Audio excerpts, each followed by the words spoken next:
Il était en train de prier à côté de djinns. Mais c'est là que tout a basculé.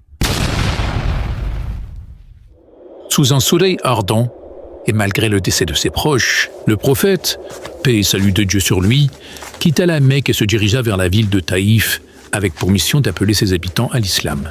Mais arrivé là-bas, les notables le rejetèrent violemment, le poursuivant même avec des jets de pierre jusqu'à ce que ses pieds saignent. Après cette épreuve, il reprit le chemin du retour.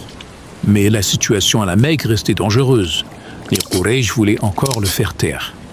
Le prophète, paix et salut de Dieu sur lui, n'avait nulle part où aller. Il s'arrêta alors pour quelques jours dans la vallée de Nakhla, le temps de se reposer, de prier et de réfléchir à la suite. Dans une nuit obscure, seul, loin de toute population, le prophète, paix et salut de Dieu sur lui, se mit à prier et récita le Coran à voix haute. Un groupe de djinns passait par là. En entendant cette voix, ils s'arrêtèrent net. Cette voix, ce ne sont pas des mots ordinaires. Méfiez-vous, c'est peut-être un piège. On dirait que ça parle de vérité. Ça me fait frissonner. Pousse-toi, je veux voir qui c'est. Pas besoin de voir qui c'est. Ce message, c'est le même que celui de Moïse. Cette parole, ça vient du ciel et j'en suis sûr. Ça, mes frères, c'est la parole d'un prophète. Et ce qu'il dit, c'est la vérité. Ils restèrent là jusqu'à la fin de la récitation.